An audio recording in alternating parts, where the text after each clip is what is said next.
주님께서 여러분과 함께 또한 사제의 영과 함께 마테오가 전한 거룩한 복음입니다. 그때 세례자 요한의 죽음에 관한 소식을 들으신 예수님께서는 배를 타시고 따로 외딴 곳으로 물러가셨다.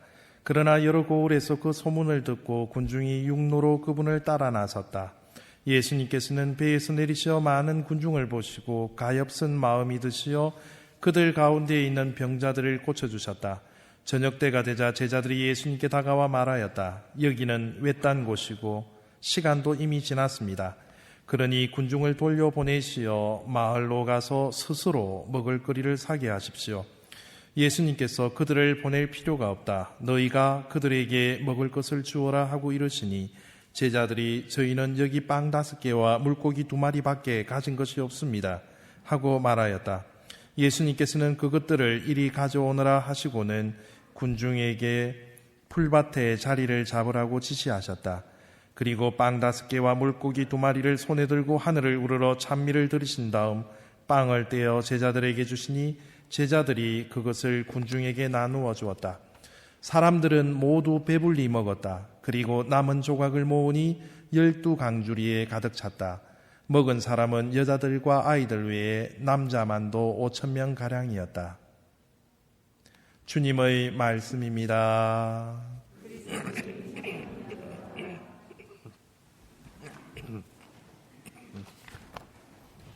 참 예수님, 성서 신학자 중에 스페너라는 유명한 신학자가 있는데 성경 전체를 우리 반지에 비유를 하자고 한다면 이 로마서는 성경 전체가 반지인데 로마서는 여러분들 다이아다 하나씩 프로포즈 받을 때 가지고 계시죠? 다이아에 해당하는 게 이 로마서다. 그만큼 신학적인 어떤 내용들이 굉장히 깊이 들어가 있다. 그 다음에 이 다이아 부분들 중에서도 제일 반짝이는 부분이 있는가 봐요. 우리 형제님들은 잘 모르시는데 자매님들은 그거 잘 아시잖아요.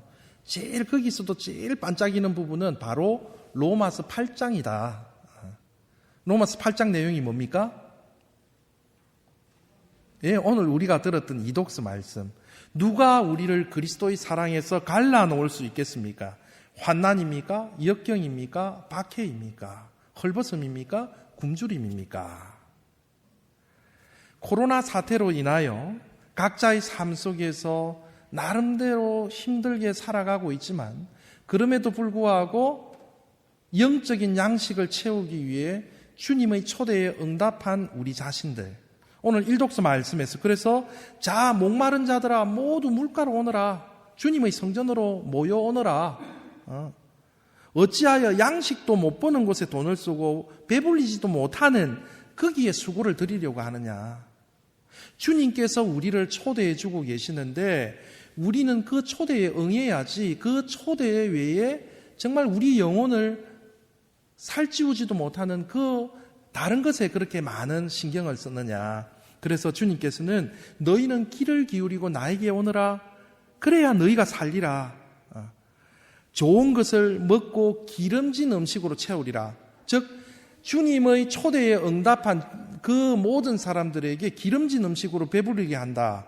풍요로움을 선사하겠다라는 주님의 초대와 또 1독서, 2독서에서 그런 가운데서 어떤 것도 우리를 주님과 갈라놓을 수 없다라는 그런 믿음의 삶에 대해서 우리에게 오늘 말씀해 주고 계십니다. 그리고 오늘 복음 말씀은 5,000명을 먹이신 기적 이야기입니다.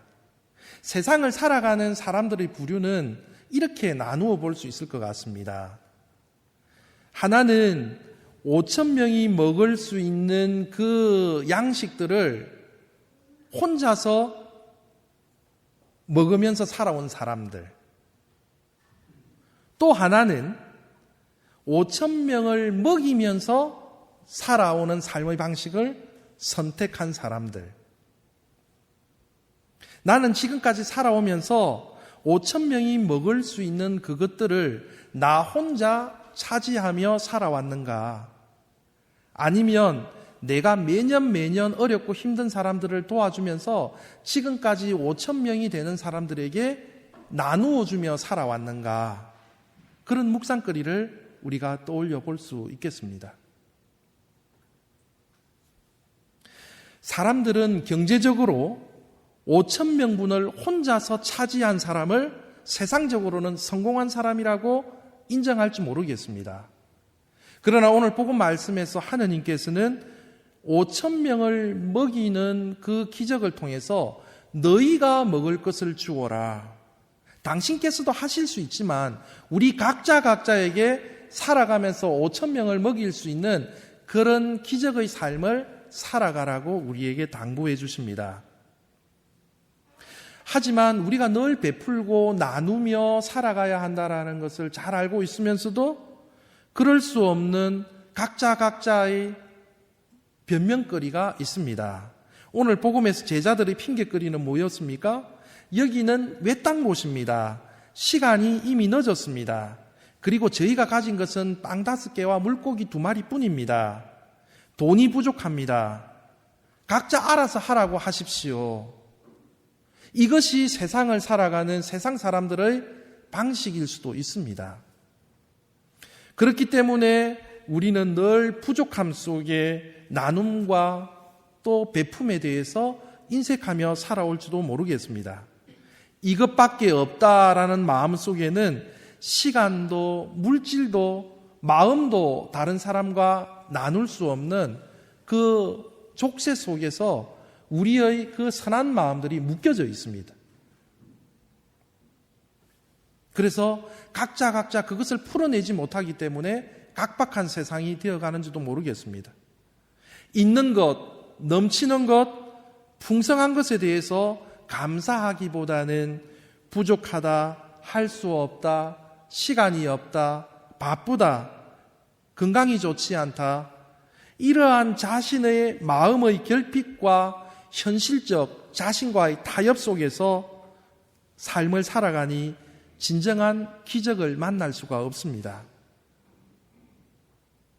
진정한 기적은 있는 것에서 이루는 것이 아니라 없는 것에서 이루는 것이 기적이기 때문입니다.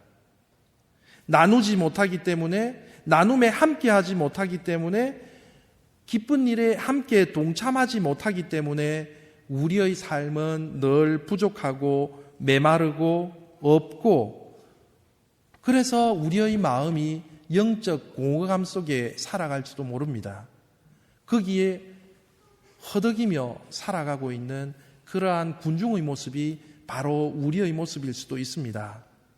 이처럼 부족한 시대를 살아가고 있는 그 가운데 주님께서는 오늘 복음 말씀을 통해서 풍요로움을 살아갈 수 있는 방법을 우리에게 알려주고 계십니다.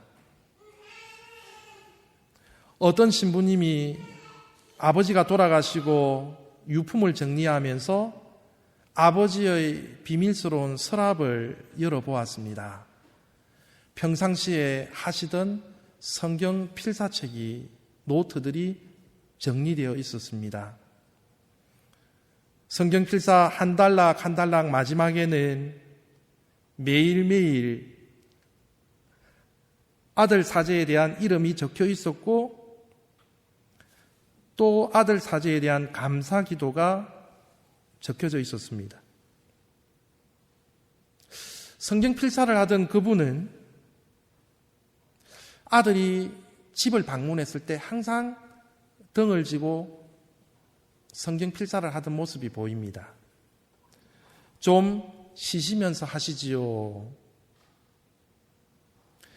하느님 앞에 가져갈 것은 없지만 이것만이라도 드려야겠다. 아들 사제는 그것이 당신의 영혼 구원을 위한 도구로 사용할 줄 알았는데 매 단락 끝에 아들 사제에 대한 감사 기도를 적은 걸로 봐서 마지막 그 순간까지도 아들 사제를 위한 봉헌을 주님께 하셨다라는 것을 깨달을 수 있었습니다. 바로 제 아버지 이야기입니다. 우리 아버지의 마음속에는 항상 하느님께 대한, 자녀에 대한 감사가 있었고, 그 감사의 마음속에는 늘 자녀들이 있었구나 생각하면서 참 그분의 고귀한 삶을 본받게 됩니다. 아들을 위해 아버지께서 하느님께 드릴 수 있는 것은 감사의 마음밖에 없었던 것입니다. 여러분의 마음속 서랍 속에는 무엇이 들어 있습니까?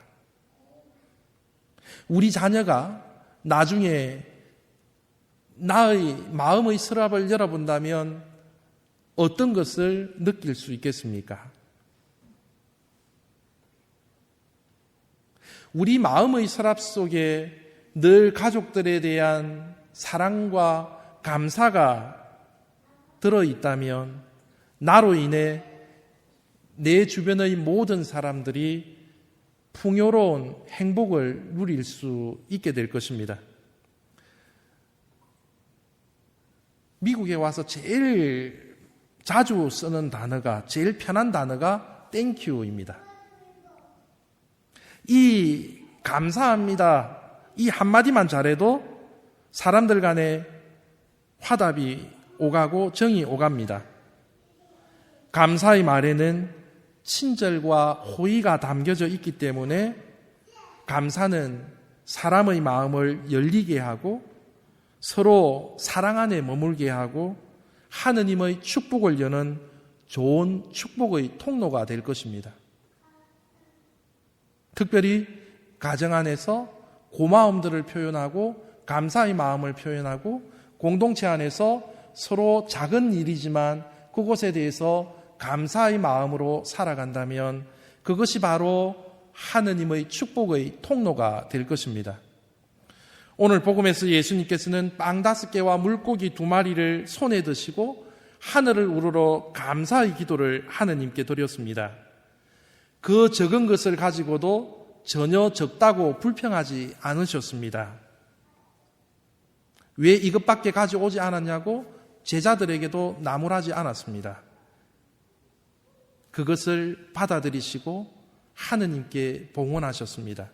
반면 제자들은 그 반응이 다릅니다. 17절, 여기에 우리에게 있는 것은 빵 5개와 물고기 2마리 뿐입니다. 제자들의 말 속에는 감사보다는 불평이 담겨져 있습니다. 사람들은 풍족하게 가지고도 감사하지 못할 때가 있습니다. 감사를 드리지 못하는 이유는 늘 부족하다고 아쉽다라고 생각하기 때문입니다. 주님을 나의 목자로 모시고 있는 사람은 아쉬울 것이 없다라고 주님께 의탁하며 믿음 속에 살아가는 사람은 아쉬울 것이 없고 감사가 넘쳐납니다.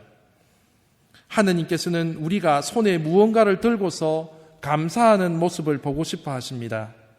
하찮게 보이는 적은 것들을 가지고도 진심으로 하느님께 감사의 마음으로 봉헌하면 하느님께서는 그것을 들어 넘치는 은혜를 베풀어 주십니다. 사람은 가지지 못해 불행한 것이 아니라 누리지 못해 불행한 것입니다. 지금 우리에게 부족한 것은 돈이나 먹을 것이 없는 것이 아니라 바로 감사의 마음이 부족함에서 살아오는 채워지지 않는 이 공허감이 우리의 삶을 기쁘게 하지 못합니다.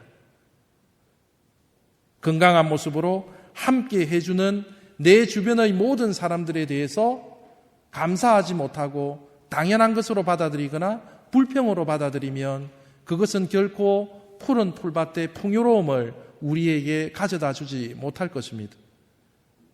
떠나고 나서 후회하기보다는 내 옆에 함께 있음에 감사하는 마음을 가지고 서로 살아가게 될 때 그 가정은 풍요로운 푸른 풀밭이 기다리고 있을 것입니다.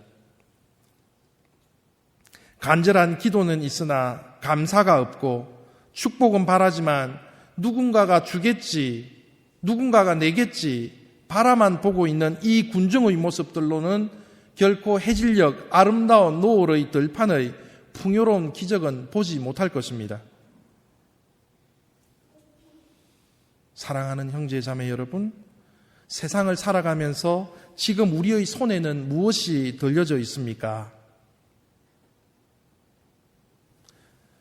비록 우리의 삶이 빵 5개와 물고기 2마리밖에 되지 않는 부족한 삶일지라도, 초라한 삶일지라도 우리 손에 쥐고 있는 그것을 주님께 바쳐드리고 감사의 마음으로 살아가게 될 때 주님께서는 우리에게 풍요로움을 선사하실 것입니다. 이 독서는 우리에게 분명히 말합니다. 무엇이 우리를 그리스도의 사랑에서 갈라놓을 수 있겠습니까? 환난도, 역경도, 박해도, 굶주림도, 헐벗음도, 위험도 칼도 아닌 우리는 우리를 사랑해 주신 그분의 도움에 힘입어 이 모든 것을 이겨내고도 남는다. 즉 반대로 이야기하면 우리를 사랑해 주신 그분의 도움에 청하지 않는 것, 감사드리지 않는 것, 그것이 우리를 그리스도로부터 멀어지게 한다는 것입니다. 우리를 사랑해 주신 하느님의 도움으로 우리는 건강과 직장과 가족과 그동안 보살펴 주신 은혜에 하루하루 감사드리는 삶을 살아가기를 원하십니다. 내게 베푸신 은혜에 대해 감사의 마음으로 주님께 우리의 삶을 이 제단 안에 봉헌했으면 합니다. 드릴 것이 없다고, 감사할 것이 없다고, 부끄러워하지도 다음에 드리겠다고 미루지 말고 지금 이 시간 우리의 기도를 통해서 내 손에 들고 있는 그 모든 것들을 주님 손에 맡겨드릴 수 있는 믿음의 마음으로 봉헌해야 하겠습니다. 너희가 그들에게 먹을 것을 주어라. 주님께서는 우리가 그것을 주기를 원합니다. 그렇게 봉헌하고 나니 주님께서는 사소한 것이지만 그것을 하느님께 봉헌하고 또 감사를 드리고 나니 사람들은 모두 배불리 먹었다. 그리고 남은 조각까지 모으니 12강주리에 가득 찼다. 넘쳐나는 감사와 나눔이라는 것이 바로 넘치는 기적의 삶을 이끌어내었다라는 것을 우리에게 말씀해 주고 계십니다. 우리 삶 안에 우리가 손에 쥐어야 하는 것은 감사와 나눔의 마음입니다.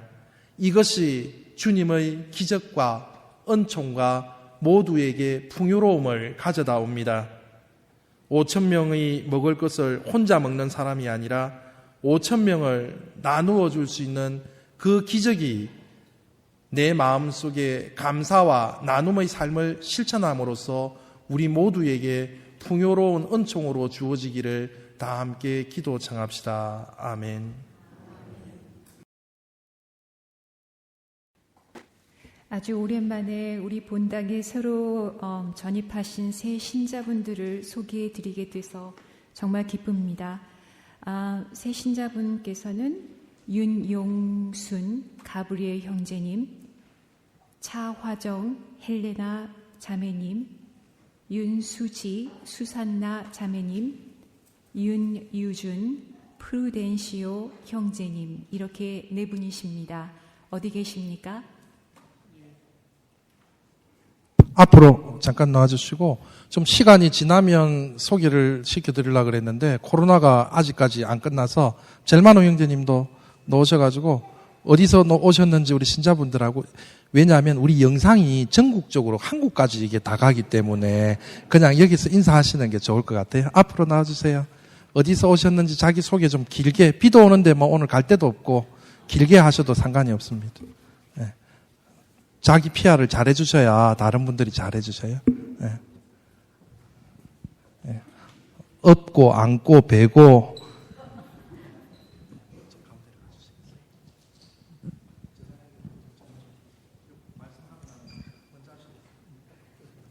네, 안녕하세요. 저 우승수 젤마노라고 합니다. 회사에서 주재원으로 나와가지고요. 4년 정도 있을 것 같습니다. 서울에서 잠원동 성당 다녔었고요.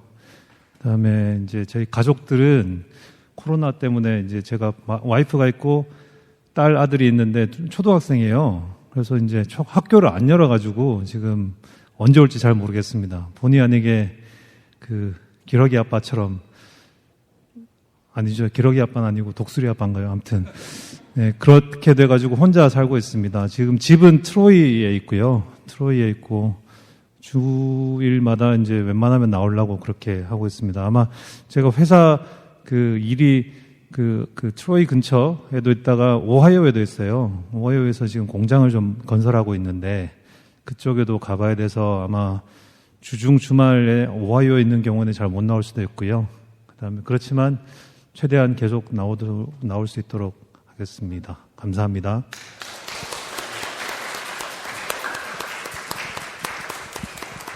예, 안녕하십니까. 반갑습니다. 예, 윤용순 가브리엘이고요. 다시 말씀드리면 이제 제 와이프 차화정 헬레나고요. 5살 이제 윤수지 수산나고 우리 막내 시끄럽게 해서 죄송합니다만 2018년 태생 2살 윤유준 프루덴시오입니다. 저희는 2011년도에 박사학위를 받고자 이렇게 미국으로 왔고요. 그다음 졸업 후에 2015년부터 2주 전까지 인디애나에서 직장 생활하다가 이제 8월 15일부터 로체스터랑 어번힐 사이에 있는 오클랜드 유니버시티 기획과 조교수로 오게 되었습니다.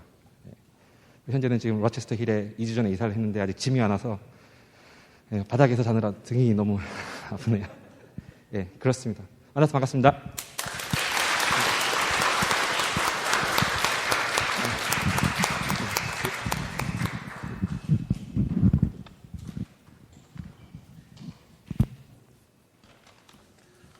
예, 한동안 전출만 계속 있다가 전입이 있으니까 이렇게 반가울 수가 없습니다.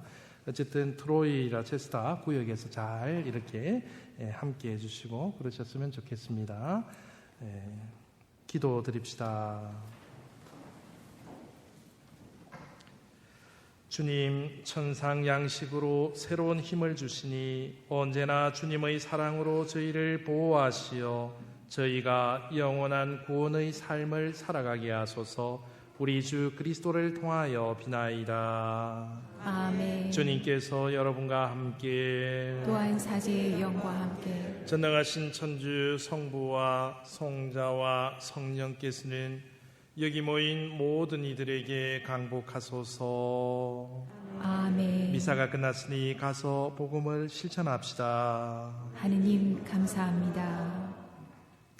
박연성가는 19번을 찬미하겠습니다.